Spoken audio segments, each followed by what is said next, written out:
नमस्कार.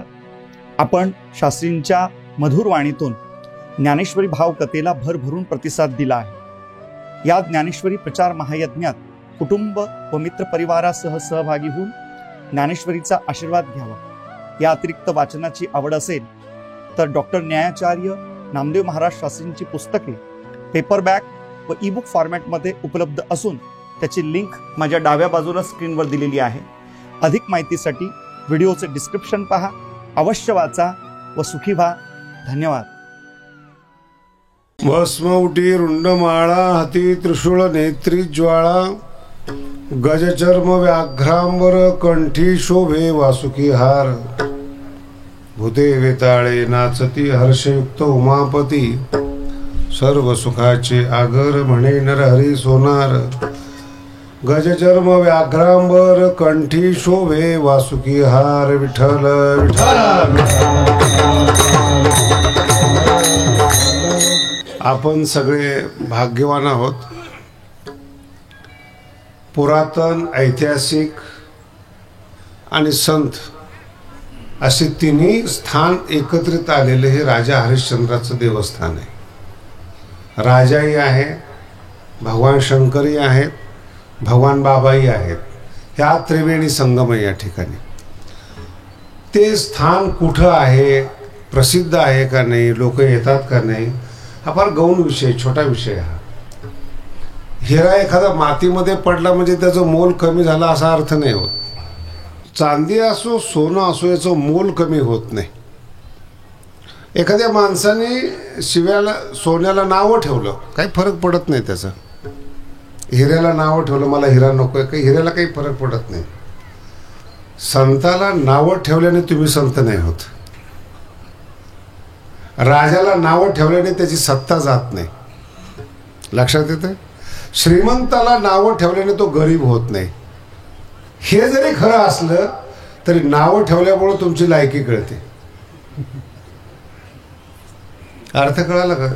शिवाजी महाराजांना एखाद्याने नावं ठेवलं, शिवाजी महाराजांचं काही बिघडत नाही. तुमची लायकी कळते की तुम्ही किती जळकू आहात. श्रीमंत माणसाला नावं ठेवल्याने तुमच्या घरात भाकर जन्माला येत नाही, नोकरी लागत नाही तुम्हाला, बुद्धिमत्ता नाही. कोणत्याही ऑफिसरला नावं ठेवा, त्याची नोकरी जात नाही पण तुम्हाला नोकरी मिळत नाही. जीवनामध्ये काही सिद्धांत आहेत ते आपल्या जीवनात यायलाच पाहिजे, ते कळायला पाहिजेत. आणि ज्यांना कळालेले आहेत त्यांच्या सानिध्यात जायला मिळालं तर मनुष्य जीवन घडतं. विठ्ठल.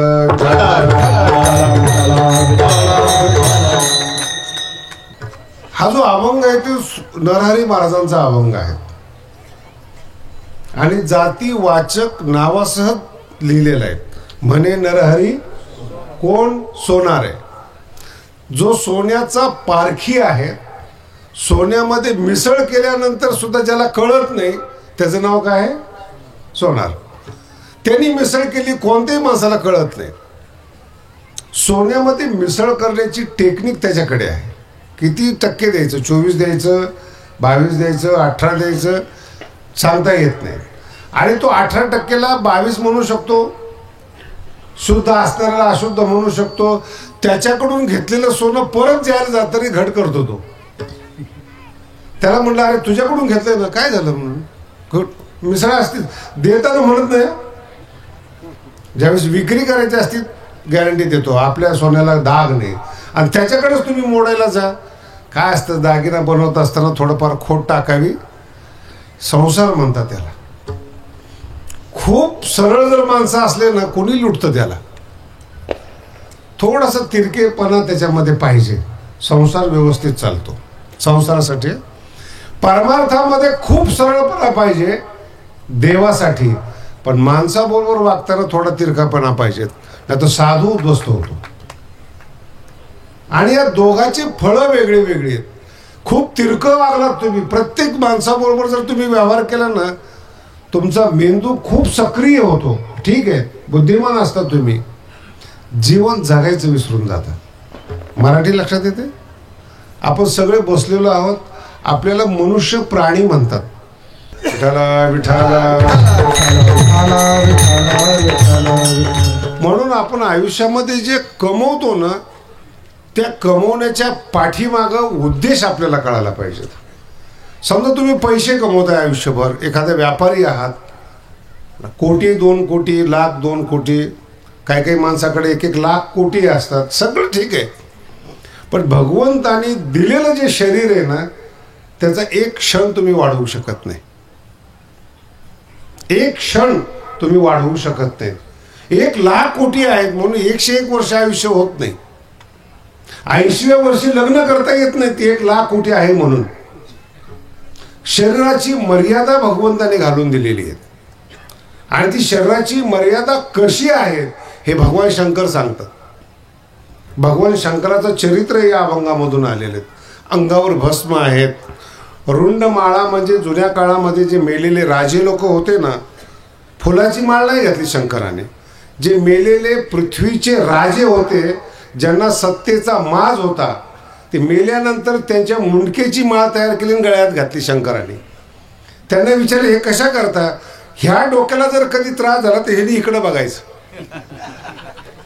कधी जर डोक्यामध्ये हवा गेली तर त्यांनी काय करायचं, हिचे गळ्यात रुंड माळ आहेत. हे पृथ्वीपती होते. अर्थ लक्षात ठेवा, तुम्ही नुसते पती आहात, झालं लग्न तर. हे पृथ्वीपती होते, पृथ्वीचे मालक होते. सगळे हिरे माणिक मोती सगळं होतं त्यांच्याकडे, पण शरीराच्या पुढं काही करू शकले नाही. काही काळ उपनिषदामध्ये खूप गोड वचन आलेले बरं, कधी लक्षात ठेवा. वेद फार सुंदर सांगत असतो. किंचित कालोपभोग्यानी यौवनानी धनानीच. तारुण्य आणि धन हे किंचित काल उपभोग्य आहेत, परमनंट नाही. लहान मुलाचं लग्न करता येत नाही, तसं म्हाताऱ्या माणसाचं लग्न करता येत नाही. लक्षात येतं? श्रीमंताचा मुलगा होता, लग्नाला गेला, 10-1 वर्षाचं वय, आणि ते लग्नाला गेल्यानंतर ते त्या दिवशी खूप थाट असतो. मला कधी कधी फार चांगलं वाटतं, एक दिवस का होईना माणूस हौस करतो आणि घोड्यावर बसतो, गाढव का असे ना तो, पण एक दिवस त्याला मान मिळतो. बरं का, माझा मुद्दा आहे का? एक दिवस घरातली लोक तो जसा आहे तसे वाक्य बोलत नाहीत. एरवी आदल्या दिवशी बोलतात, तू गाढव आहे का, मूर्ख आहे का. नंतर बायको म्हणणारच आहे त्याला, गाढव आहे का, मूर्ख आहे का, पण त्या दिवशी म्हणत नाही. तो त्याचा दिवस, लग्नाचा दिवस म्हणजे थोडंसं उठणं, अंगाला लावणं वगैरे वगैरे, मिरवणूक काढणं, त्याच्या पुढं नाचणं. देवच आहे पण नवरदेव आहे. दारू पिऊन का होईना पण त्याच्या पुढं नाचतात. दारू पिऊन गणपती पुढं पण नाचतात, पण नाचतात लोक. आणि एक दिवस त्याची हौस होते. बघा शास्त्रकार काय सांगतात, किंचित कालोपभोग्यानी. जगात असं औषधच निघालेलं नाही की तुमचं तारुण्य परत येईल. जगात रामप्रभू जर या पृथ्वीवर राहिले नाहीत, भगवान श्रीकृष्ण जर या पृथ्वीवर राहिले नाहीत, त्याच्या पुढचं सांगतो तुम्हाला, तपस्वी राहिले नाहीत, योगी राहिले नाहीत या जगामध्ये, तुम्ही भोगी कुठले? कोणावर विश्वास ठेवून जीवन जगता, कोणाशी वैर करता? रोज दिवस जाणं, रोज सुखाशिवाय दिवस जाणं, यालाच नरक म्हणतात. विठ्ठल विठ्ठल. एका शिकलेल्या माणसाने मला प्रश्न विचारला, नरकात कुठं अग्नी असतो का? शास्त्रकारांनी सांगितले की बाबा मेल्यानंतर नरक असतो, नरकाच्या अग्नीमध्ये जाळलं जातं. म्हटलं तुझ्यासाठी नरकाग्नी नाहीच, तो आत्ता जळतो, वर जळून काय फायदा? एखाद्या श्रीमंतीवर जळणं हे तुमच्या अंतःकरणात लागलेला जो अग्नी आहे, जळणं ज्याला, ते जळणं म्हणजेच नरकाचा अग्नी आहे. स्पेशल अग्नीची गरज नाहीये. कातडं भाजलं पाहिजे, दात असं नाही. सर्व सुख तुमच्याकडे आहेत, तरी दुसऱ्याचं सुख पाहून तुम्ही जळता, हा नरकाग्नी आहे. आणि समजतच नाही. तारुण्य इतकं सुंदर भगवंताने निर्माण केलेलं आहे. राग द्वेषामध्ये आणि मस्तीमध्ये जातो, राग द्वेषामध्ये आणि मस्तीमध्ये जातो. उतरते मस्ती, 50 झाली की लोक माळ घालायला येतात. अगोदर काही केले असलं तरी, पण कारण की तुमचं केमिकल बदलतं, शरीरातलं रसायन बदलतं. आणि हळूहळू अक्कल यायला लागते म्हातारपणामध्ये. पण त्यावेळेस अक्कल येते आणि तारुण्य निघून जातं. कळतंय का? म्हातारपणामध्ये काय येते? अक्कल येते, तारुण्य निघून जातं. तरुणपणात तरुणपणा आहे, अक्कल नाही येत. दुःखी जीवन म्हणतात त्याला, दुःख जीवन. म्हणून या पृथ्वीचा नियम पहिल्यांदा लक्षात ठेवा. पृथ्वी म्हणजे काय? किंचित कालोपभोग्यानी. काही काळ तारुण्याचा आणि धनाचा उपयोग होतो, नंतर नाही. एखादं घर बांधलं 10-5 कोटीचं 100 वर्षासाठी आहे. पुढच्या माणसाला आवडेल असं नाही. काही किंचित कालोपभोग्यानी. पैसा आहे, काय विकत घेऊन घेणार आहे तुम्ही? गाडी घेणार, हेलिकॉप्टर घेणार, अजून काय घेणार, पण जाणार मूर्खाकडेच. भेटणारी माणसं देव नाही आहेत, संत नाही आहेत. किती महान गाडी असू द्या, दारूच्या दुकानात गेली तुम्ही, पायी दारूच्या दुकानात गेले काय, फक्त आपल्याला आहे ना गरिबाच्या दुकानाला दारूचं दुकान म्हणतात, काही गुत्ता म्हणतात, अजूनही काही नावं तुमचे पाठ असतील. आणि श्रीमंताच्या दारूच्या दुकानाला बार म्हणतात. फरक नाही. मिळते काय तिथे? नाव बदलल्यामुळं फरक पडत नाही. तुम्ही 5 स्टार जरी असलं तरी ते हॉटेल आहे, सामान्य असलं तरी ते हॉटेलच. स्त्री कोणतीही असो, स्त्री आहे, पुरुष कोणताही असो, पुरुषच आहे. दोघांमध्ये फरक नाही. तुमच्या अकलेमध्ये फरक आहे. हे जग संतासाठी अवघाची संसार सुखाचा करीना आणि आपल्यासाठी घातक आहे. रोज माणसं रोज दयनीय अवस्थेमध्ये असतात. आतली व्यथा प्रगट करता येत नाही. आणि दुसरी महत्वाची गोष्ट, जर पृथ्वी तुमची नाहीये, तुमच्या मनाप्रमाणे चालणार कशी? मला एकाने सांगितलं, मला असं वाटतं असं झालं पाहिजे. तू कोण? तू का झाला हेच तुला माहित नाही. आणि तुझ्या मनासारखा संसार चालावा इतका अधिकार आणि ज्ञान तुझ्याकडे देवाने दिलेलं नाही. संत का खुशी आहे? संतांमध्ये आनंद काय आहे? संत जगाचा विचारच करत नाही. त्यांचं म्हणणं काय? किंचित कालोपभोगाने. जोपर्यंत जगायचंय सगळ्या लोकांचा डोक्यातून काढून टाका आणि फ्रेश माइंडने जगा. त्याला नवीन नवीन शब्द आले, ओपन माइंड, फ्रेश माइंड, आणि त्याचा खरा अर्थ आहे मोकळ्या मनाने जागा मराठीमध्ये. इंग्रजी वापरल्यामुळे काही फरक पडत नाही. मोकळ्या मनाने जगण्यासाठी मन मोकळं पाहिजे. ते राग, द्वेष, लोभाने गच्च भरलेले आहेत. हे पाहिजे, ते पाहिजे, ते पाहिजे, ते पाहिजे. आता हे ज्ञानोबांच्या 2 ओव्या आहेत, इतक्या सुंदर ओव्या आहेत. ज्ञानोबा म्हणतात, तुम्ही आयुष्यभर कमवलं, राजाने कमवलं, ऊसतोड कामगारांनी, शेतकऱ्यांनी कमवलं, जेवढं कमवलं ते शरीरासाठी आहे. मी खुर्चीवर बसलो, शरीरासाठी आहे. माझ्या अंगावर कपडे शरीरासाठी, धन आहे शरीरासाठी. मनासाठी भौतिक वस्तूच नाही. कीर्तन जरा गंभीरतेने ऐका बरं. मनासाठी भौतिक वस्तूच नाही, मनापर्यंत जात नाही. नाही तर श्रीमंत लोक दुखी नसते, सत्ताधारी लोक दुखी नसते, अंतःकरणात जळले नसते ते एकमेकाला पाहून. श्रीमंत माणसं, व्यापारी माणसं, विद्यावान माणसं, ज्ञानी नाही आहेत, ते विद्वान आहेत. द्वेष आला ना अंतःकरणामध्ये, मन जळायला लागलं ना, समजायचं संत नाही. माणसाने माणसाची निंदा केली की समजायचं संत नाही. आणि माणसाने माणसात जर देव पाहिला तर तो खानदानी संत. हरिपाठ आहे, छोटी गोष्ट आहे. सर्वा घटी राम, त्याला ज्ञानोबा म्हणतात. सर्व घटी माणसामध्ये राम, तो संत. तुम्ही कोण आहात हा तुमचा विषय. मी तुमच्यात राम पाहत असेल, तुम्ही मला दुःख देऊ शकत नाही. मी जर तुमच्यामध्ये राम पाहत असेल तर तुम्ही मला दुःख देऊ शकत नाही. अपेक्षाच नाही काही. मला इतकं आश्चर्य वाटतं भगवान बाबांच्या गादीचं. माझे अनुभव आहेत. तुम्ही लांबून भगवान बाबांना पाहता, मी जवळून पाहतो. जसं एखाद्या कल्पवृक्षाखाली बसलेल्या माणसाने कल्पना करावी, ती पूर्ण करावी, तसं भगवान बाबाच्या गादीवर बसलेल्या माणसाने कल्पना करावी आणि भगवान बाबांनी ती पूर्ण करावी. आपण जंगलामध्ये, तिथे राजा हरिश्चंद्राचे जंगल आहे, शेजारी गाव नाही आहेत.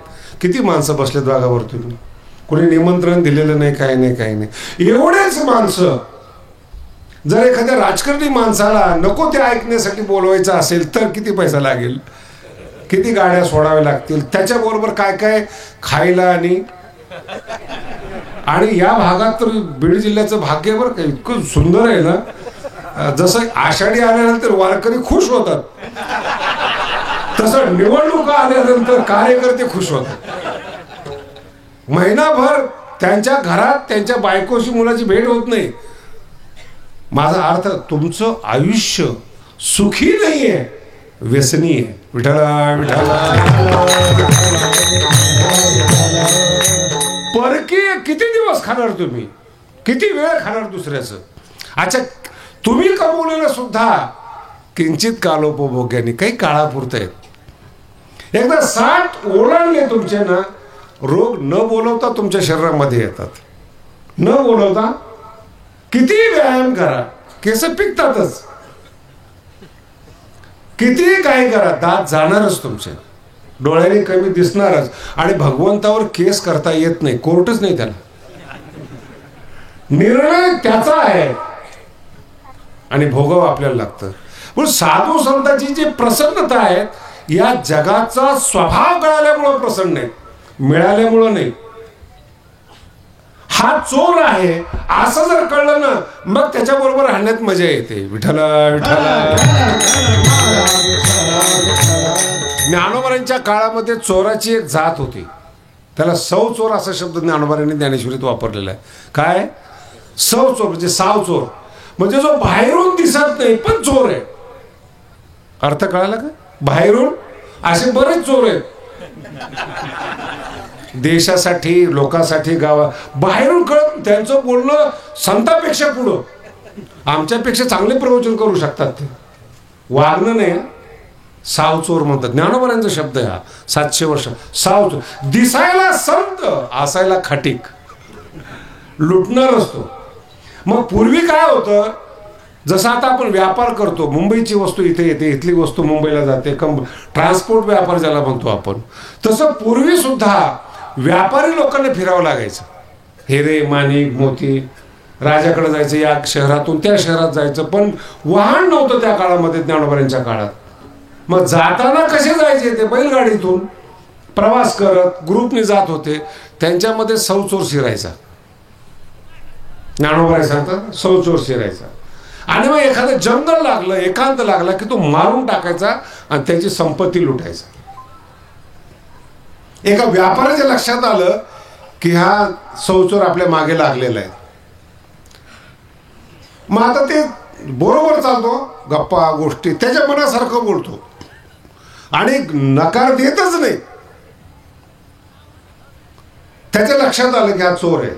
मग त्याच्याकडे जे थोडंफार धन वगैरे होतं ना, झोपताना तो माणूस जो व्यापारी आहे तो आपलं धन काढायचा आणि त्याच्या कोटाच्या खिशात ठेवायचा, जो चोर आहे. आणि बिंदास झोपायचा, ज्याचा आहे तो सगळं बघायचा, खिशे वगैरे वगैरे सापडतच नसायचं, तो स्वतःचा कोट बघतच नव्हता. 3 दिवस झाले हा प्रकार चालला. सावचोर म्हणला, मी चोर आहे, मी कबूल करतो चोर आहे, पण 3 दिवस झालं तुम्ही ठेवता कुठं? आता शहर आलेले, मी तुम्हाला काही करू शकत नाही, तुम्ही गावात आहेत, एक इच्छा आहे माझी. चोर म्हणतो, तुम्ही सांगा. काही नाही म्हणे, तुझ्या कोटाच्या खिशात ठेवत होतो. आणि सगळ्यात सुरक्षित जागा काय होती? तुझा कोट, की तू सगळं पाहशील पण तुझा कोट पाहणार नाही. तुम्ही सगळ्याच जीवन पाहता, तुमचं जीवन कुठं आलंय ते पाहत नाही. कोणाच्या घरात काय चाललंय, कोण कसं, सगळं पाहता तुम्ही, सगळं मूल्यांकन करता. हिरो असो, हिरोईन असो, नेता असो, याचं काय होणार, त्याचं सगळे गणित तुमच्या तयार आहेत. तुम्ही कुठपर्यंत पोहोचला तुमच्या लक्षात नाही. आणि जो स्वतःच्या आयुष्याबद्दल पाहतो तो पहिल्यांदा साधक होतो, नंतर संत होतो. विठ्ठला विठ्ठला. त्याने जर स्वतःचा कोट तपासला असता, अनायासे सगळं साहित्य त्याला मिळालं असतं, हिरे माणिक मोती. नाही, त्याला वाटतं ह्याच्याकडेच आहे. आपण दुसऱ्याला सुखी मानतो ना, याला चोर म्हणतात. तो चोर, तो सुखी आहे, त्याच्याकडे पैसा आहे, त्याच्याकडे गाडी, त्याचं करून तुम्ही काहीच कमवलं नाही. आम्ही सकाळी येत होतो ना तुमच्याकडे, ते 1-2 तरुण पोरं, गाडी जरा स्पीडमध्ये आहेत, मोठी गाडी आहे, स्पीडमध्ये आहेत. आता आम्ही एवढा मोठा तुमचा हायवे बनवला आहे, स्पीडसाठीच बनवला आहे ना. आता स्पीडने चाललेली गाडी मोटरसायकलवाल्याला सहन होत नव्हती. सिद्धांत घ्यावर का काय बोलतोय. स्पीडमध्ये चाललेली गाडी ओव्हरटेक करणारच नव्हती. 4 चाकं 2 चाकं फरक आहे दोघांमध्ये, सहन होत नव्हती. मग अडवायचे कसे, हळूच मध्ये यायचा तो. रस्ता सोड, जवळ यायला लागली गाडी की मध्ये यायचं. आता त्याला माहिती आहे आपल्याला मारणार नाही. नाही कळालं तुम्हाला. आमची गाडी पुन्हा स्लो 2-3 असे केली आणि नंतर त्यांनी ओव्हरटेक केल्यानंतर मी बघितलं त्याच्याकडे, तो हसत होता. थांबवलं ना तुला, तुझी स्पीड कमी केली ना, हा माझा प्रताप. अरे आमची स्पीड पुन्हा आली, तुला 4 चाकं नाही आले. आम्ही पुन्हा पिकअप घेतला, हवा न लागणाऱ्या गाडीत प्रवास करतोय, पण तू पुन्हा 4 चाके. अशी वृत्ती कधी श्रीमंत होणार आहे, कधी सुखी होणार आहेत. हा असा तो असा, याची स्पीड भावकीवर का याच्यामध्ये 1 नंबर. भाव जर पुढे गेलं तरी चालेल, पण भावकी पुढे जाता कामा.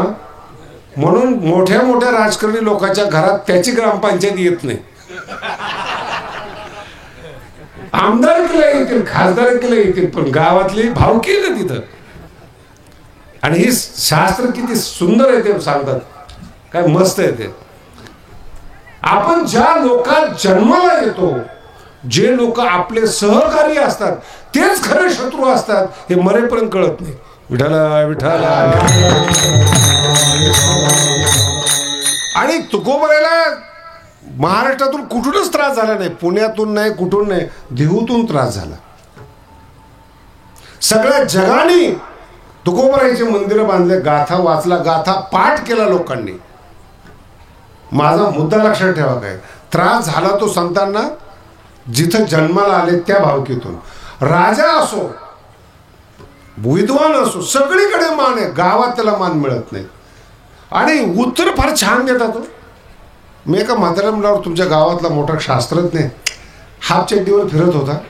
मग आता त्यांनी फिरायची नाही का त्याच्यावर, का जन्माला आल्या का बरोबर फुल पॅन्ट घालायची का, काय बोलतील. मी मर्यादेने बोलतोय बरं, ह्याच्या पुढे तुम्ही समजून घ्या अर्ध कीर्तन.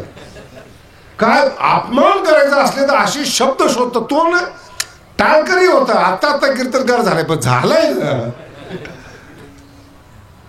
तो ज्ञानी झाला, तो चांगलं कीर्तन करतोय. मान्य करणं नाही, मान्य न केल्याने त्याची विद्वत्ता कमी होत नाही, पण तुमची उंची वाढत नाही.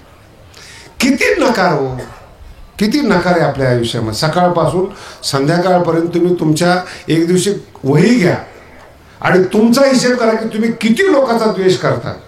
तुमच्याजवळ एकही माणूस सापडणार नाही जो तुम्ही त्याच्याशी मित्रता कराल. तुम्ही मित्र जरी असला ना, खायला प्यायला जरी एकत्र गेले, तिथं सुद्धा नीट खाणार नाही, त्याला कमी मिळलं पाहिजे, इथून सुरुवात.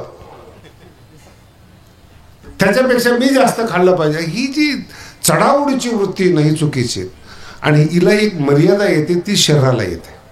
भगवान श्री ज्ञानोबराय सांगतात, कितीही कमवा, या सगळ्याची पृथ्वीची मर्यादा शरीरावर येते. आणि शरीराला भगवंतांनी मर्यादा दिलेली. भाकरी खा तरुणपणामध्ये पचतात, बदामाचा सुद्धा अर्क शरीराला पचतो. वृद्ध अवस्थेमध्ये डॉक्टर सांगतात 1 टाइम जेवा. सगळा माल त्याचा, बंगला त्याचा, गाडी त्याची,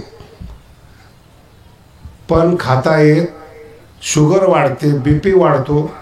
आणि लोकांना जर कळलं नाही शुगर वाढते तर काही काही लोक त्याच्यासाठीच येतात.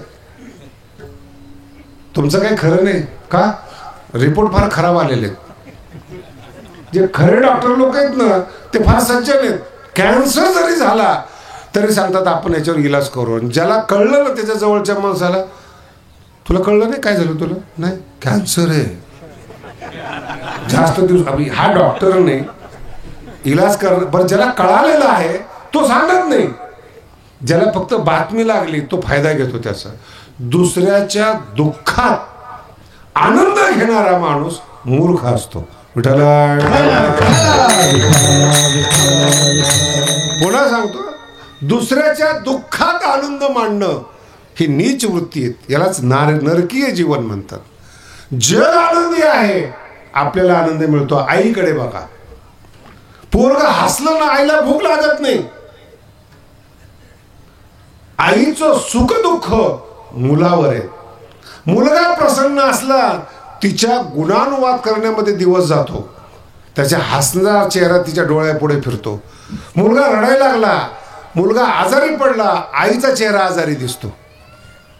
अर्थ लक्षात ठेवा. समाज आजारी झाला, संतांना वाईट वाटतं. म्हणून ज्ञानेश्वरी लिहितात. संत प्रसन्न झाले, जन प्रसन्न दिसलं, आनंद वाटतो संतांना. याच्यावर तर सगळं परमार्थ आहे. ज्ञानोबाने तुकोबाराने जो गाथा ज्ञानेश्वरी लिहिली त्याचं मूळ कारण तुम्ही प्रसन्न व्हावे, तुम्ही शहाणे व्हावे. नाही म्हणून मला केलं काय पाहिजे. पहिल्यांदा तुम्ही कोण आहात त्या शरीरावर पहिल्यांदा विचार करा, किती दिवस चालणार आहे. माऊलीची ओवी अशी मेंदूमध्ये बसवा बघा कशी. आपण बसलो नाही, इतके लोक जमा झाले, आज महाशिवरात्र आहेत, सगळे लोक जमा झालेले आहेत. हे दिसणारं जग माऊली म्हणतात.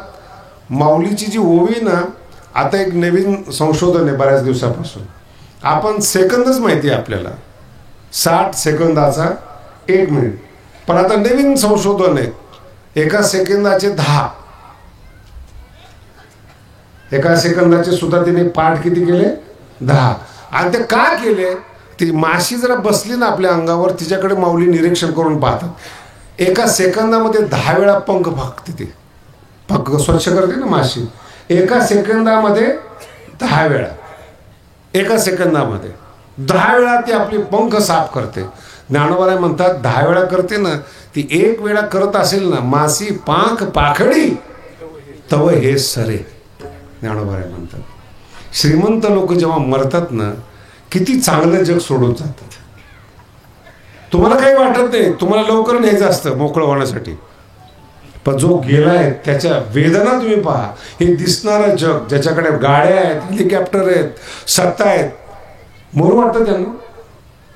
बोला ना, सगळं आहे पण मरणाला पर्याय नाही. भगवान शंकर सांगतात मरणाला पर्याय नाही ना, मग जिथं मरण असतं भगवान शंकर तिथंच जाऊन बसतात. विठ्ठला विठ्ठला.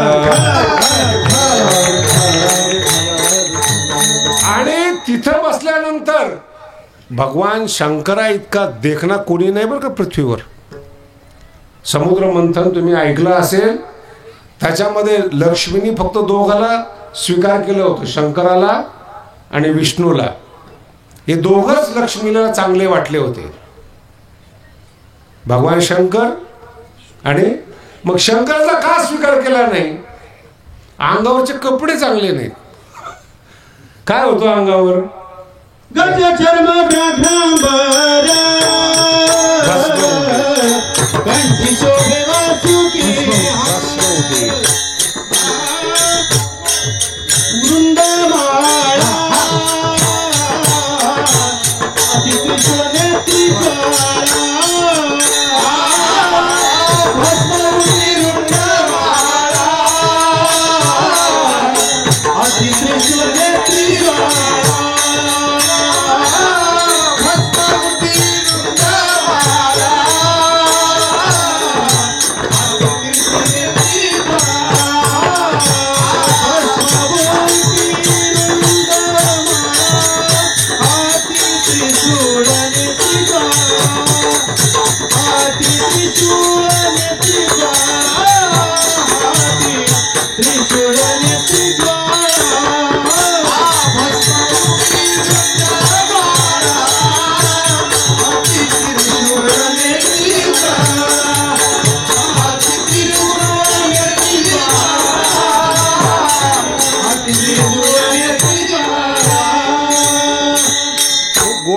काय भगवान शंकराकडे जेव्हा पाहते पसंत येतात.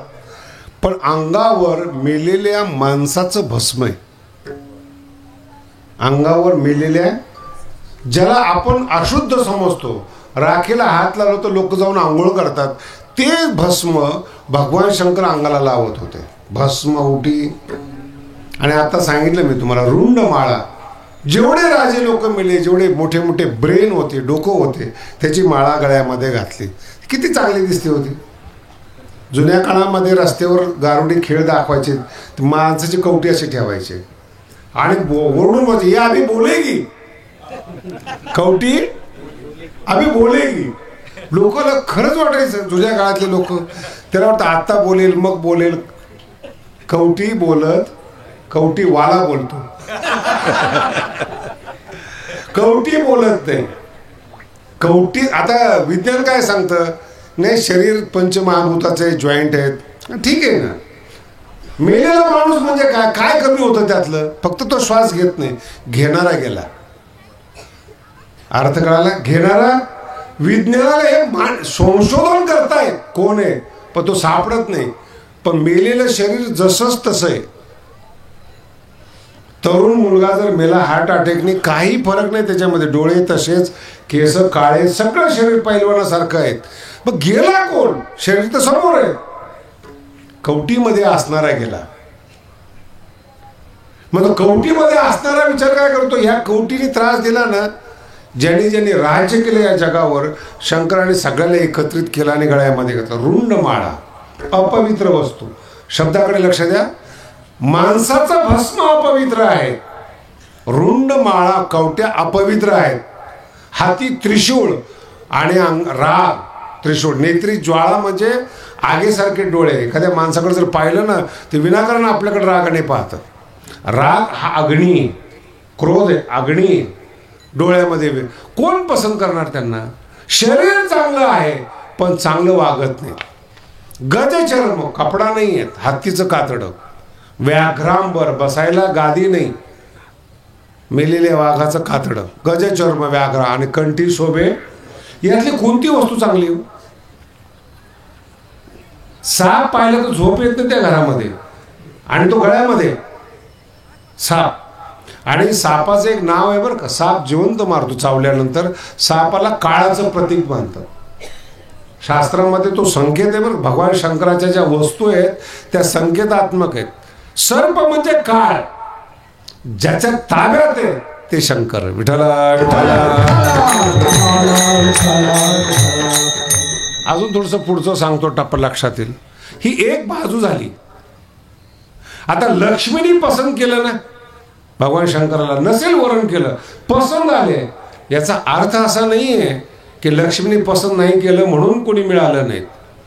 भगवान शंकरासाठी स्त्रीनी तपश्चर्या करावी, याला मी पुरुष म्हणतो. नाही कळणार तुम्हाला अजून.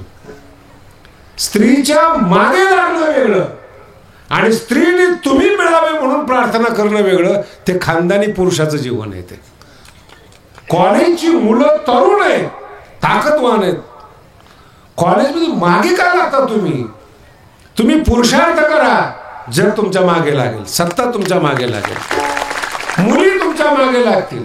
आता तर नवीनच बीड जिल्ह्यामध्ये एकेका गावामध्ये 15-20 पोरं अशीच आहेत, कुणी मुलगीच देत नाही त्यांना. आमच्याकडेही येत नाही.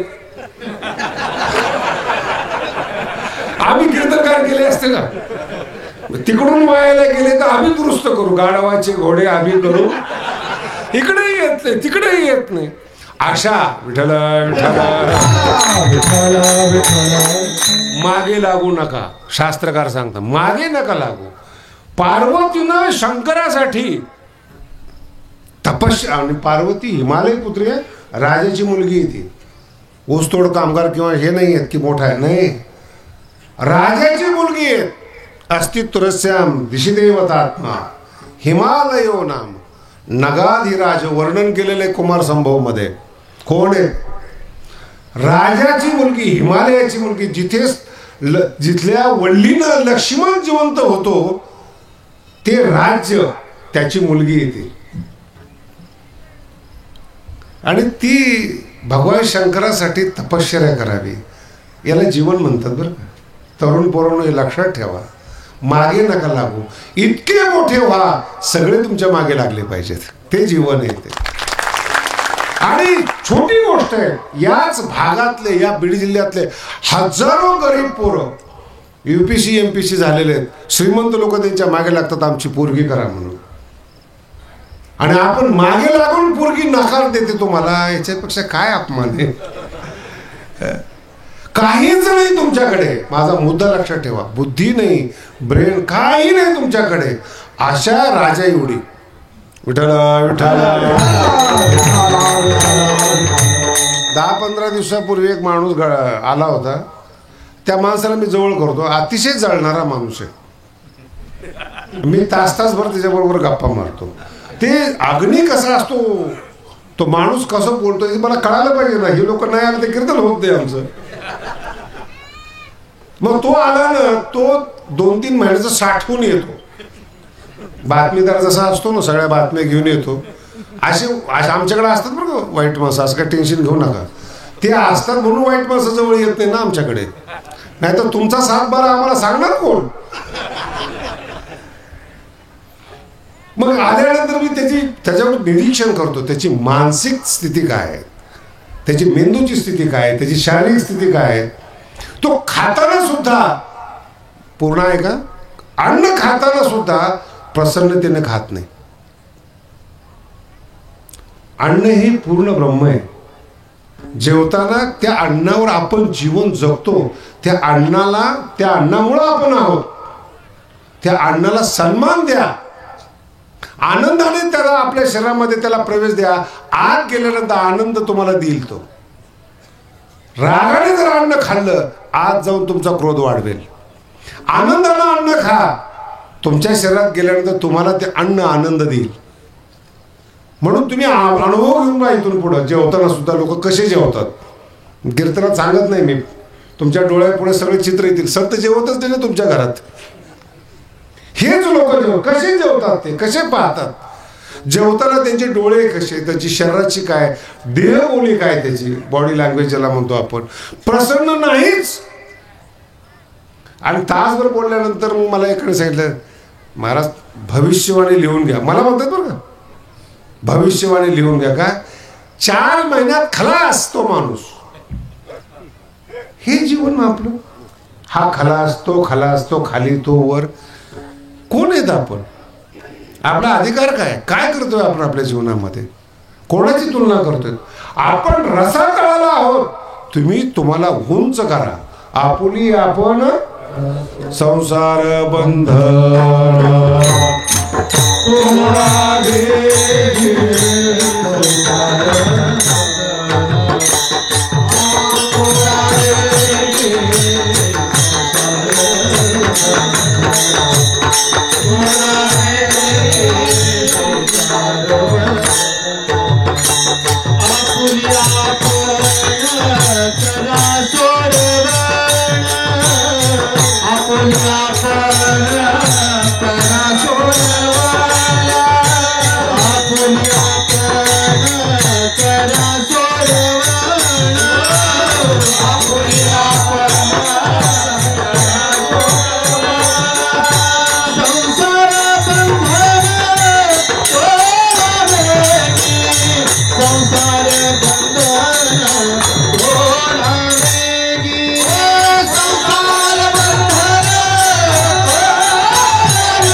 ज्ञानोबरांचा अभंग आहेत आणि वारकरी संप्रदायातलं महावाक्य आहे. महावाक्य बरं का. कोणत्याही माणसाला मोठं व्हायचं असेल, तो स्वतःला मोठं करू शकतो, तो स्वतःचं पतन करू शकतो, दुसरा नाही. आपुली आपण करा. संसारामध्ये काम क्रोधामध्ये तुम्ही गुंतलेले आहात, तुम्हाला मोठं करू शकता. कोणत्याही राजाचं जीवन वाचा, कोणत्याही श्रीमंताचं जीवन वाचा, सगळे गरीब होते. सगळे गरीब होते. स्वतःला त्यांनी विकसित केलं, बुद्धीनं, सौजन्यानं सगळ्यांनी विकसित केलं, श्रीमंत झाले. आणि श्रीमंत झाल्याच्या मुलांनी जग ओळखून आलं, रसातळाला आले. मोठमोठ्या कंपन्या विकाव्या लागल्यात आत्ताच्या काळामध्ये. नावं नाही घेत मी कीर्तनामध्ये. एक भाऊ मोठा होतो, एक भाऊ रसातळाला येतो. एकाच वडिलांच्या पोटी 2 जन्माला येतात. एकाचा अजून उत्थान होतं, एकाचा अजून. कोण कारणीभूत आहे याला? आपले निर्णय कारणीभूत आहेत. स्वतःचे निर्णय करा. तुम्ही अयोग्य निर्णय केला कधीच मोठे होऊ शकत नाहीत. आणि योग्य निर्णय केला तुम्हाला तरुण न्याल, आनंदी ठेवाल, मोठे कराल. म्हणून संसाराकडे जात असताना आपण आपल्याकडे जास्त पाहिलं पाहिजे. कोणताही संत असो, भगवान बाबा असो, कोणतेही संत असो, अगोदर तपश्चर्या करतात. कोणाचंही चरित्र वाचा.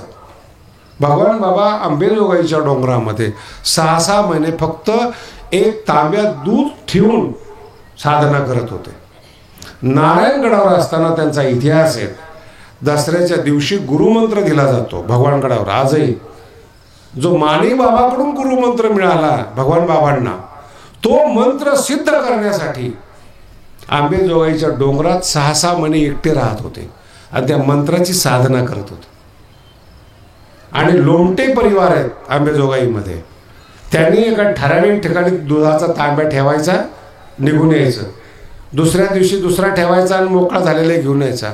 जंगलामध्ये जिथं आजही वाघ वगैरे माणसं राहत नाहीत.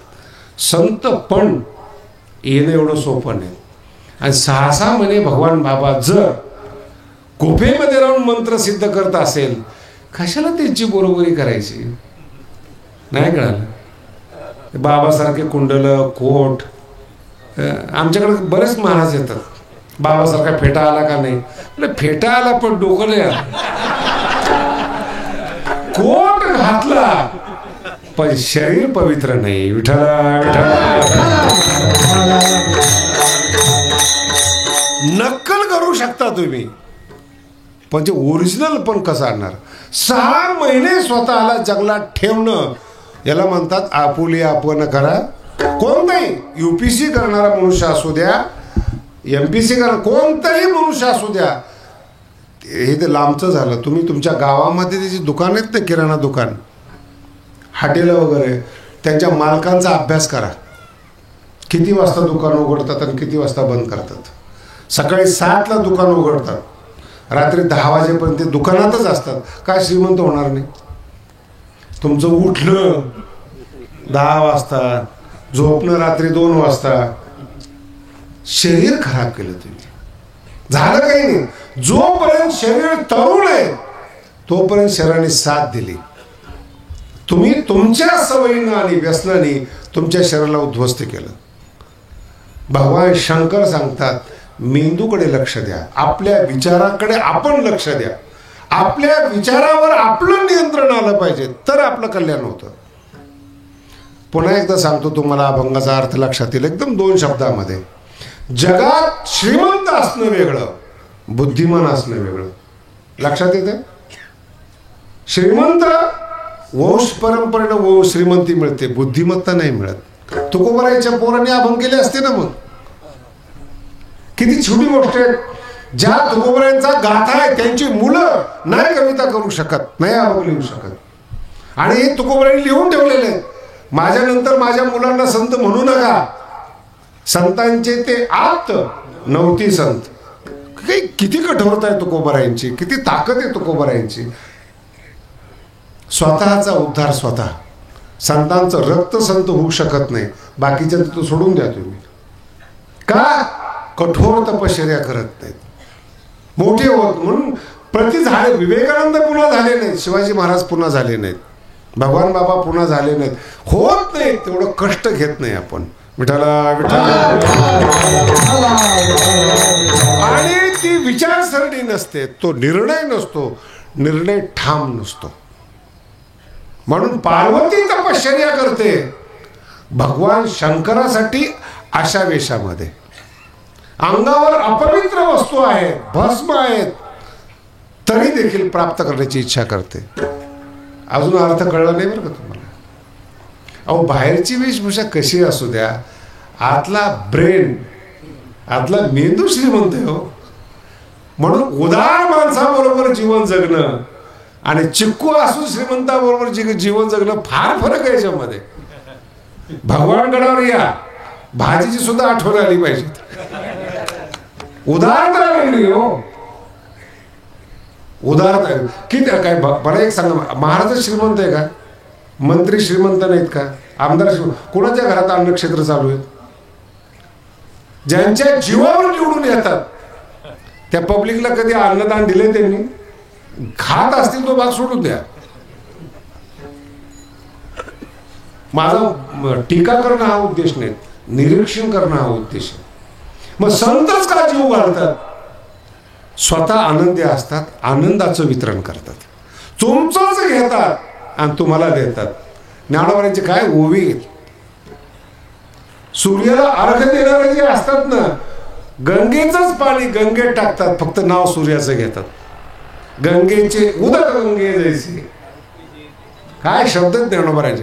गंगेचंच पाणी गंगेत टाकायचं आणि देवाचं नाव घ्यायचं. भगवंताचीच पृथ्वी आहे, याच पृथ्वीतून घ्यायचंय, याच पृथ्वीला परत करायचंय. तुम्ही मोठे व्हाल. विठ्ठला विठ्ठला. आणि लोकांनी तुमची इच्छा करावी. मला खूप कमाल वाटते बरं का या लोकांची.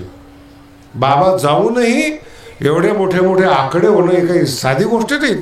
अहो आकडे ऐकून लोक आकडे झाले. मला फोन करून विचारतात खरंच का? म्हटलं कशाबद्दल म्हणतो? नाही जे आकडे ऐकले मिळाले. म्हटलं ते मला मिळाले, तू का टेन्शन घेतो? मला मिळतील नाही त्याने मिळतो, तुला का आता नाही? पण विश्वास बसत नाही. ठेवायला कोणी सांगितलं? आकडे कोणाचे, कोणी कोणाला दिले, हा मधला माणूस टेन्शन मध्ये. असं का? याने दुखी होतो मनुष्य. विठ्ठला हे दृष्टांत आहे. मी जे बोलतोय दृष्टांत आहे. कळतात म्हणून सांगतो. तुमच्या जीवनाचं निरीक्षण तुम्ही करा. किती लोक आपली इच्छा करतात. घरातली पत्नी आपली इच्छा करते. पोरग म्हणतो आमच्या बापाला अक्कल नाही. ही तुमची योग्यता आणि सर्टिफिकेट युनिव्हर्सिटीचं जसं असतं ना. आणि ज्याला घरातली माणसं मान देत नाही, हे त्याला कळून सुद्धा तो बाहेर मान मागतो. याच्यापेक्षा मूर्ख कोण आहे जगामध्ये?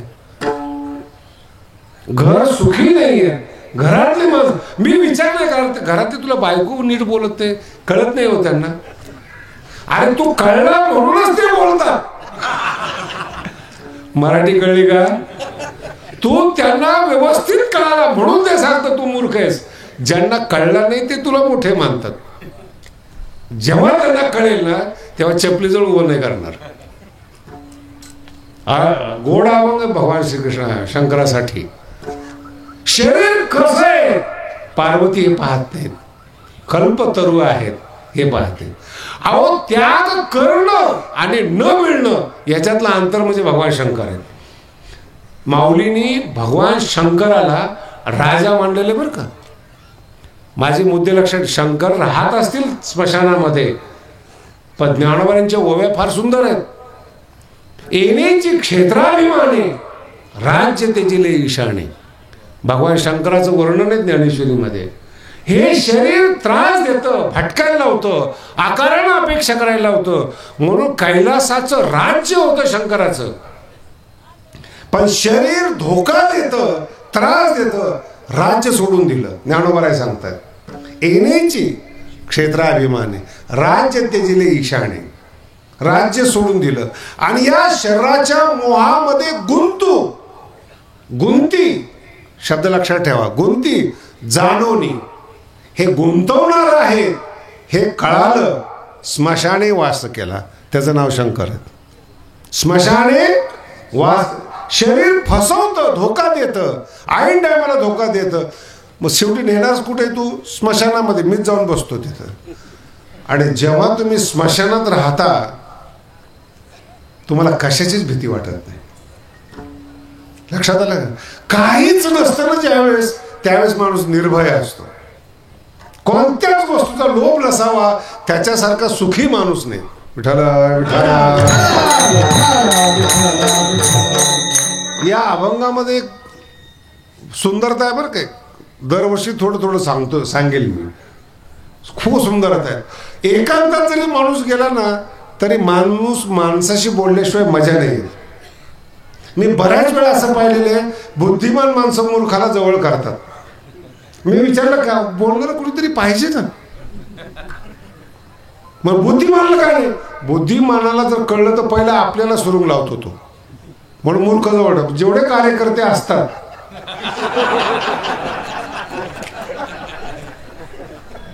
आणि ठेवायचे असतात ते हेच. त्याचं कारण आहे, कळलं नाही पाहिजे, नाही तर तो नेता होईल. हे इथपर्यंत नाही, वरपर्यंत आहे, केंद्रापर्यंत आहे. जितकं कमी कळेल ना आणि जितकं निष्ठावान असेल, अयोग्य असलं तरी पद मिळतं. म्हणून बऱ्याच बुद्धिमान लोकांची तक्रार आहे किंवा आम्हाला काय मिळत नाही पद, म्हणजे तुम्ही अतियोग्य आहात, तुम्ही अतियोग्य आहात म्हणून तुमच्या पासून धोका आहे. ज्ञानोबांचे शब्द पहा कसे, गुंती जाणून स्मशाने वास केला, पण तिथे एकटे राहिले नाहीत त्यांनी. तिसऱ्या चरणात सांगते,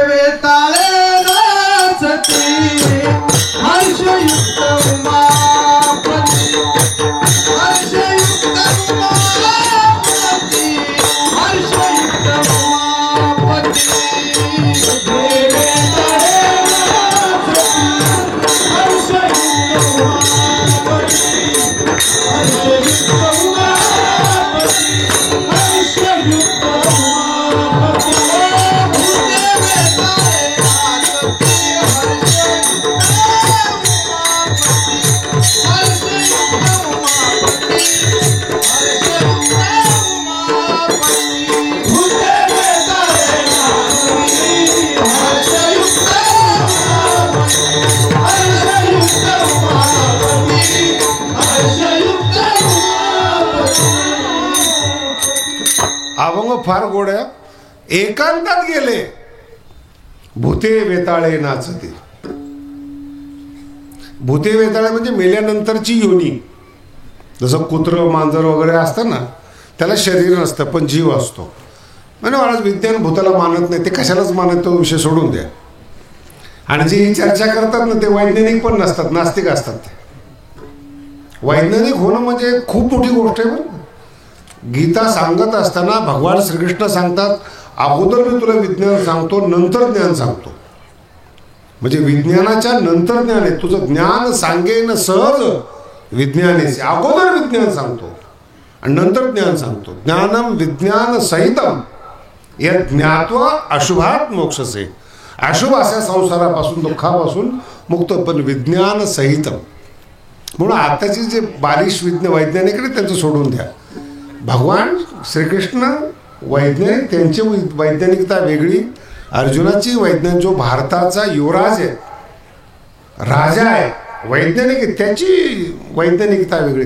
त्यांच्यावर संशय घेणं म्हणजे आपण कोण आहे हे कळणं. विठ्ठला योनी मानले, वायवीय शरीर मानलं जातं. पुन्हा सांगतो, कोणतं शरीर? वायवीय शरीर मानलं जातं. आणि योगी लोकांचं शरीर सुद्धा वायवीय असतं, हे लक्षात ठेवा. आपल्या शरीरामध्ये डीएनए बदल करतो त्याला योगी म्हणतात. वायवीय शरीर असतं त्याचं. मग ही एकांतात नाही, भूते वेताळे नाचती हर्षयुक्त उमापती. ज्ञानेश्वरीमध्ये अशाच आशयाची गोवी फार गोड आहे आणि ती ऐकली पाहिजे तुम्ही, म्हणून सांगतो. जो साधक असतो ना, संत नाही, संतत्वाच्या जवळ जाणारा जो साधक आहे तो लोकाशी बोलत नाही, असं ज्ञानेश्वरीमध्ये ओवीत. अमानित्व 13व्या अध्यायामध्ये श्लोक आहे, अमानित्व अदंभित्व. त्या अमानित्व पदावर ज्ञानोबराय बोलतात. लोकाशी बोलत नाही तो, जगामध्ये किती हुशार आहे ही हुशारी जगाला दाखवत नाही. मग कसं जीवन जगत असेल? ज्ञानोबाने काही ओव्या लिहिलेल्या आहे त्याने. झाड आवडतात, फुल आवडतं, बोलायचं असेल तर तो आकाशाला बोलतो. गगनासी बोलो आवडे. ओवी लक्षात घ्या, काय? गगनासी, झाड प्राणापेक्षा प्रिय आहेत. आमच्या विद्यार्थ्यांनी मला प्रश्न विचारला, ही काही पद्धत आहे का? हे तर वेडा माणसाचे लक्षण आहे. म्हटलं, वेड माणसाचे लक्षणं नाही, हे लक्षणं न कळणं वेडेपण आहे. कसं काय? याचं कारण आहे, माणसाशी बोला दुःख देतात, झाडाशी बोला सुगंध देतात, फळं देतात. हे जीवन आहे. झाडाने कधी दुःख दिलेलं पाहिलं का? फुलं लावा घरामध्ये. मला एक आमच्या गडावर आहे ना, रातराणी लावलेल्या आहेत माझ्या बंगल्याच्या आसपास. सेंट नाही, रातराणी झाले. मला म्हणले सर्प फार येतात. बोललो, तुला काय त्रास होतो? नाही, रातराणी लावू नका, काढून टाका. मोठे मोठे विषारी सर्प येतात. म्हटलं, आता सर्पाच्याच जागेवर गड बांधलेला आहे, राहू दे. ते पण दिवसा आम्ही राहू, रात्री ते राहतील. पण झाडावर प्रेम केल्याने सुगंध येतो, फळं मिळतात. नाही कळलं अजून? माणसावर प्रेम केल्याने दुःख मिळतं. ज्ञानोबा म्हणतात माणसाशी बोलू नका, गगनाशी बोलू आवडे. प्रत्युत्तर नाही मिळत, शिवाय नाही मिळत. आकाशाबरोबर बोलतो. तिची भडास आहे ना तो काढतो आकाशात. तुकोबराचे काय काय अभंग आहेत तर देवाला शिव्या देणारे आहेत.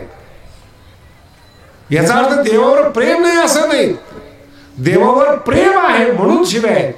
माणसं प्रेमाच्या लायकीचे नाहीत म्हणून शिव्या द्यायचे म्हणून लायकीचे नाहीत.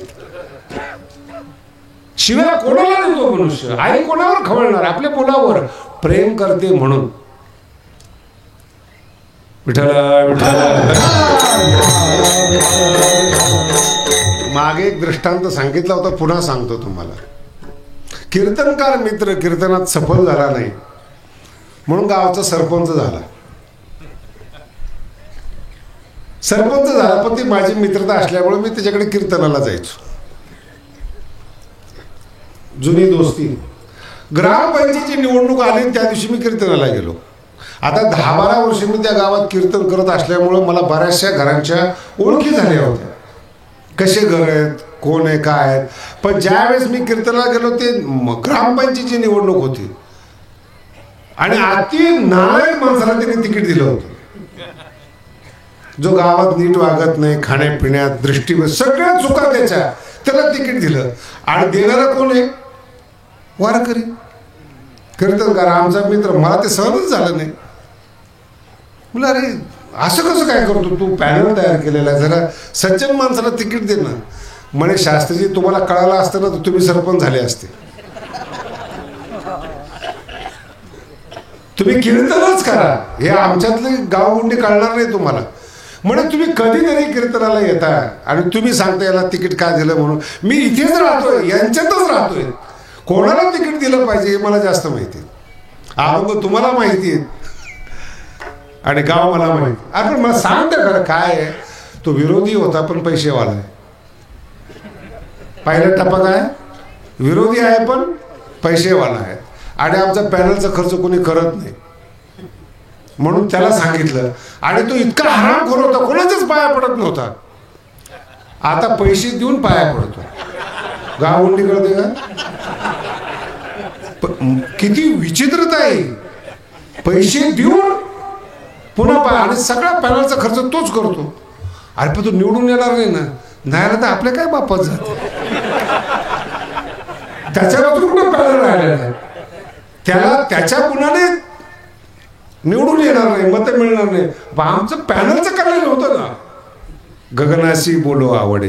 विठ्ठला विठ्ठला. का मान देतात आपल्याला हे कळालं पाहिजे. भगवान शंकराचं उदाहरण आहे, ज्ञानोबारांचं उदाहरण. का मान देतात? मान देण्यामागे हेतू काय?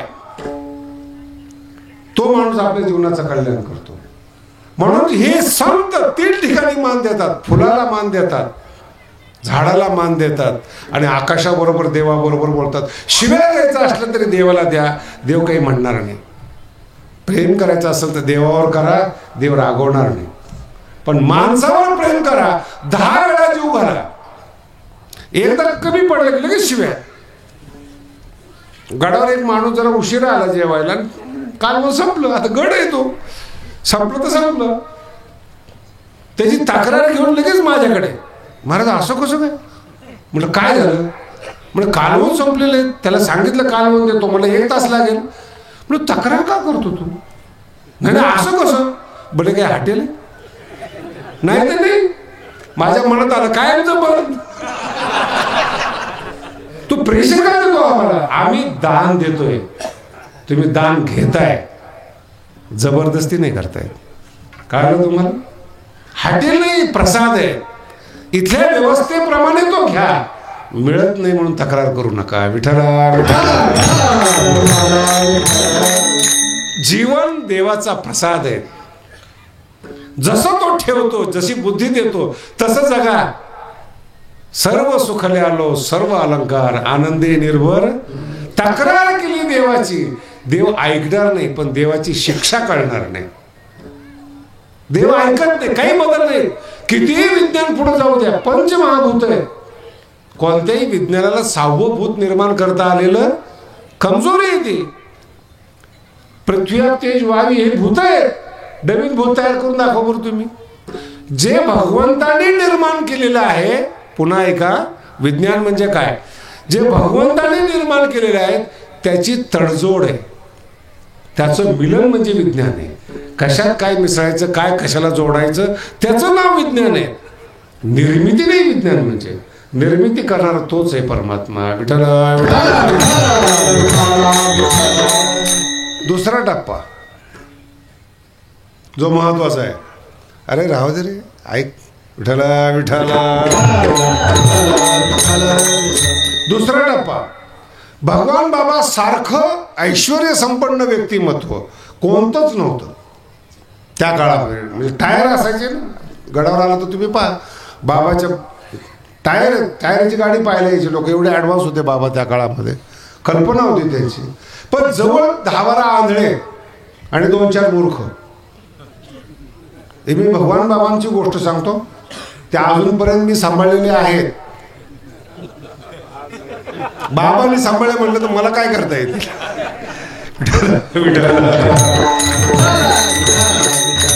आंधळे म्हणजे हे नाहीत बरं का.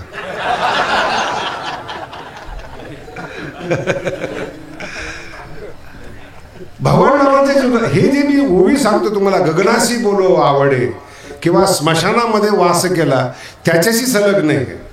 भगवान बाबांचं ऐश्वर्य, प्रतिभा, बुद्धिमत्ता वेगळ्या दिशेला आहे आणि त्यांचं सानिध्य भूते वेताळे नाचते. आंधळी मुलं, व्यंग असलेली माणसं भगवान बाबा बरोबर असायचे. तिरकी बोलणारी, वागणारी. ते सुशिक्षित लोक आले ना, त्यांना प्रश्न पडायचा की बाबांचं व्यक्तिमत्व वेगळं आणि बाबांच्या जवळचं व्यक्तिमत्व वेगळं. तुम्ही चंदनाकडे जेव्हा जाता ना, तर चंदनाकडे बघा, नागाकडे बघू नका. पाहणं चुकेल तुमचं. तुम्ही संतांकडे गेला ना, भगवान बाबाकडे आला ना, भगवान बाबावर लक्ष केंद्रित करा. गादीवर कोण बसले हा तुम्ही विचार करू नका. आज आम्ही येत, उद्या दुसरा येईल, परवा तिसरा येईल. त्याच्या नावाने गड नाही चालणार. गडाचं नाव काय राहणार आहे? भगवानगड. तुमची दृष्टी कशी असली पाहिजे. तुम्ही बाबासाठी आलात, बाबावर दृष्टी ठेवली पाहिजे. तुम्ही कोण चालवते, सगळे मॅनेजर समजा तुम्ही आमच्या सहित. याचा अर्थ बाबाची योग्यता कुणात येत नाही, ती ताकद कुणात येत नाही. त्यांच्या जवळ असणारी माणसं खराब आहेत. चंदनाच्या सानिध्यात साप आहे म्हणजे चंदन विषारी नाही आहे, जवळचे विषारी. जवळच्याचं मूल्यांकन करून चंदनाला नावं ठेवू नका. कदाचित चंदनाला काही कारणामुळे साप जवळ ठेवावे लागतील. जर त्यांनी साप जवळ नाही ठेवले तर तुम्ही चंदन चोरून न्याल. मग संताला त्रास होऊ नये म्हणून 2-4 माणसं ठेवावी लागतात. बाबाच्या जवळ अशी माणसं असायची. मग एका माणसाने तक्रार केली बाबांना की बाबा तुमचं व्यक्तिमत्व आणि हे सगळे आंधळी पांगळी, घरात आईबाप जन्म देऊन यांना सांभाळत नाही, तुम्ही सांभाळता. बाबांचं उत्तर फार सुंदर होतं. जे बुद्धिमान आहेत ते कलेक्टर झालेले आहेत, राजकारणी झालेले आहेत, समाज ज्यांचा स्वीकार करत नाही ते आमच्याकडे आहेत. पण तुम्हाला पाहून त्रास होतो, मला यांचा त्रास होत नाही कळालं. मला यांचा त्रास होत. आंधळी तुम्हाला एक भीमशी महाराजांची गोष्ट सांगतो. भगवानगडावर जे कोठार होतं ना, धान्य ठेवायचं कोठार, तर मी महाराजांच्या काळात गेलो होतो तिथे. ते राम नावाचा एक आंधळा होता. राम माने काहीतरी आडनाव होतं त्याचं, माने आडनाव होतं. आंधळा होता राम. पूर्ण गडाच्या चाव्या त्याच्याकडे. मला त्याने उघडून दाखवलं किती धान्य काय. पण डोक्यातच बसलं की हा आंधळा माणूस आणि चाव्या गोडाऊन त्याच्याकडे. आम्ही बुद्धिमान, संशयी, आणि संशय जोपर्यंत जात नाही तोपर्यंत टेन्शन. मी त्या रामलाच विचारलं, अरे म्हटलं तुला काय करणार आहे, तुझ्या हातात चाव्या दिल्यात. म्हणे माझ्या हातात भीमशी महाराजांच्या चाव्या नाही दिल्यात, भगवान बाबांनी दिलेल्या आहेत. आणि ते मी निष्ठेने म्हटलं का दिल्या बाबाने चाव्या. बुद्धिमान माणूस आणि हुशार माणूस जर असताना यातली चोरी केली असती त्याने. मी आंधळा माणूस, खाऊन 2-4 शेंगदाणे खाल्ले तर कोण खाईल, पण राहणार नसतं. पण हे जर बुद्धिमान माणसाच्या हातात जर चाव्या दिल्या तर गडाचं किती वाटोळ होईल काही सांगता येणार. हा व्यवहार तुम्ही पण करा. विठ्ठला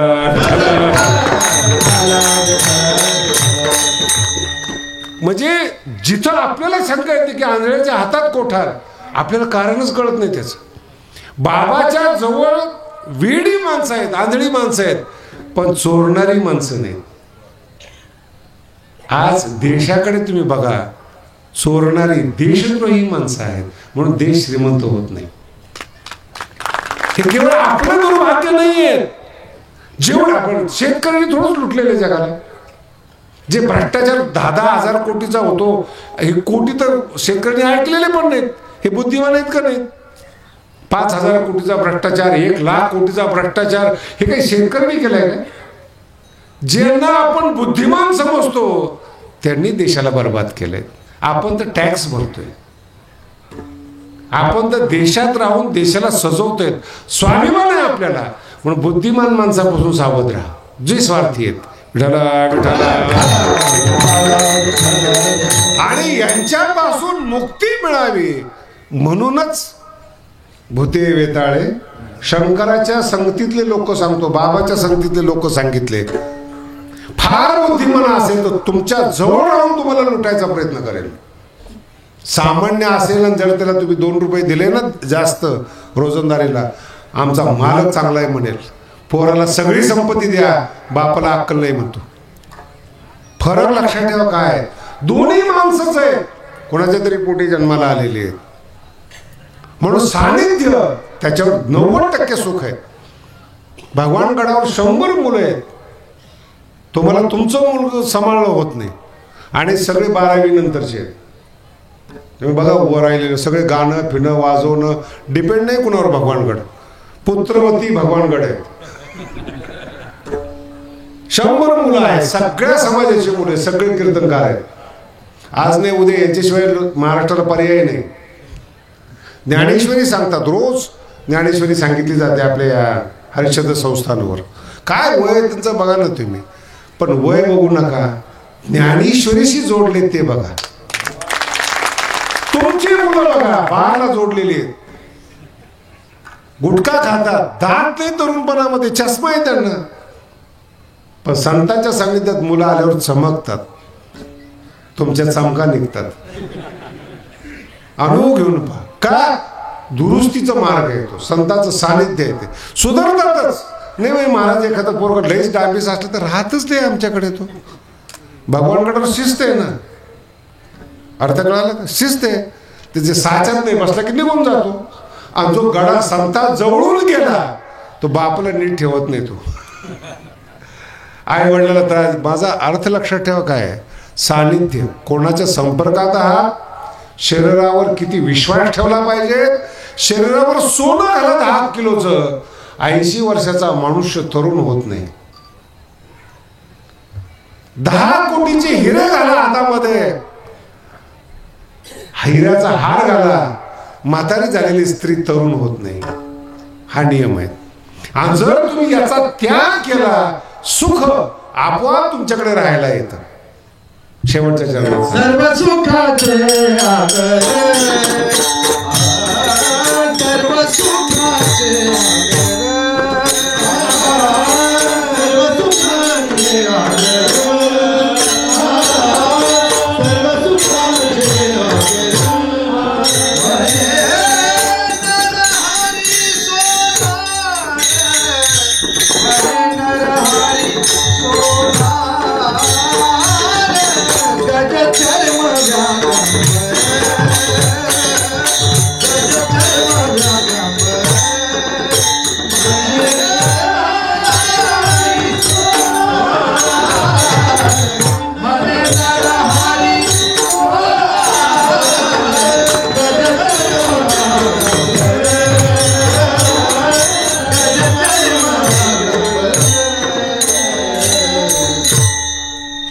अभंग आहेत. पहिल्या 3 चरणामध्ये अपवित्र वस्तूचं वर्णन आहे.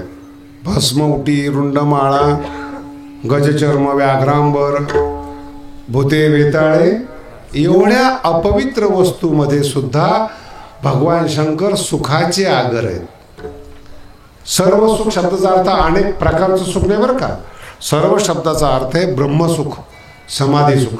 सर्व शब्दाला व्यापक अर्थ असतो. व्यापक म्हणजे सर्व. ब्रह्मसुखाचं आगर म्हणजे भगवान शंकर आहेत. सर्व सुखाचे. आता तुम्ही विचार करा, पार्वती कोणाची इच्छा करेल? दुःखी माणसाची इच्छा करेल का? लक्ष्मी दुःखी माणसाची इच्छा करेल का? सर्व सुखाचा जो आगर आहे त्याची इच्छा पार्वती करते, लक्ष्मी करते. कारण की तो बाहेरून बसणं उठी आहेत, आतून सुखाचा आगर आहे. वेळ झालेला आहे आपल्याला. थोडंसं सुरुवात व्हायला यावर्षी थोडी वेळ लागली. बिचाऱ्याने थोडंसं अजून वेळ केला. तरी पण दरवर्षी कीर्तन आहे, तुम्ही टेन्शन घेऊ नका. थोडं थोडं पचवा, बदाम आहे. आणि ऐकून सोडून देऊ नका. ऐकून रुजवलं ना आपल्या अंतःकरणामध्ये, संसारातून मुक्त व्हायला अशी ताकद संतांच्या अभंगात. संत येते, ताकद आहे त्यांच्या शब्द. आम्ही फक्त त्यांच्या ओवीचा शब्दांचा अनुवाद तुमच्यापर्यंत पोहोचवतो. शब्द भगवंताचे आहेत, संतांचे आहेत. त्यांचा निरोप आम्ही तुमच्यापर्यंत पोहोचवतो. पुन्हा एकदा गेल्या 2 वर्षापासून आपला सप्ताह झाला नाही. करोनाचं संकट संपूर्ण जगावर आहे. मानव निर्मित आहे, ईश्वर निर्मित आहे, ईश्वर इच्छा आहे, जे काही असेल ते. पण त्या 2 वर्षाच्या महामारीतून जे जिवंत राहिले ते आज कीर्तनाला आले. भगवंताने इथून पुढं राजा हरिश्चंद्रांना प्रार्थना आहे, सगळ्या परिसराला सुखी ठेव, आरोग्य ठेव. माणसं राहिली तर मंदिराची पूजा होईल ना. संत असले तर लोकांमध्ये सदाचाराचा प्रचार होईल. म्हणून संतांना आणि समाजाला चांगलं ठेवावं. योग्य वेळी पाऊस पाणी सगळं मिळावं अशी मी प्रार्थना करतो. कुणी उठू नका आताच, कारण की तुम्ही एवढ्या वेळ थांबलात. अजून एक 5-10 मिनटं थांबा. ज्या ज्या लोकांनी मोठी मोठी वर्गणी दिलेली आहेत त्यांचा सत्कार करण्याची इच्छा आहे, तो आपण 1-2 मिनिटात उरकू आणि मग पुढचा कार्यक्रम करू. विठोबा जय जय जय जय ज्ञानेश्वर महाबली ज्ञानराज महाबली तुकाराम ज्ञानेश्वर महाबली माऊली ज्ञानेश्वर महाबली ज्ञानराज महाबली तुकाराम ज्ञानेश्वर महाबली माऊली ज्ञानेश्वर महाबली ज्ञानराज महाबली. सर्व सुखाचे आगर सर्व सुखाचे आगर सर्व सुखाचे आगर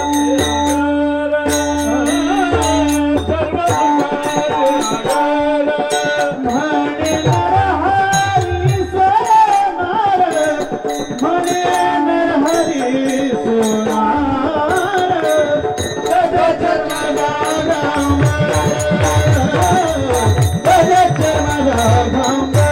नामदेव शास्त्री ऑफिशियलला सबस्क्राईब करा. सिद्धांत ऐका. आनंदी, निर्भय व सुखी व्हा. धन्यवाद.